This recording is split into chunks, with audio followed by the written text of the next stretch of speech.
Tidak puas hanya ngaturang ayah dalam berbagai kegiatan adat keagamaan di lingkungan desanya, Sekegong anak-anak Semarang Madu Banjarkebon Singepadu Gianyar melalui generasi keempat ini menghibur pengunjung yang memadati kalangan Ayodhya Taman Budaya Denpasar.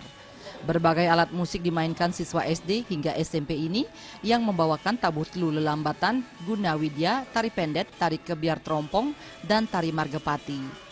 Koordinator Sanggar Sekegong Anak-anak Semarang Madu Banjarkebon Singepadu Wayan Daryo mengatakan, berkat semangat berkesenian yang tinggi, hampir dalam setiap pesta kesenian Bali, Sekegong yang diasuhnya selalu diberikan kesempatan untuk menampilkan regenerasi berkesenian terutama di Banjarkebon Singepadu.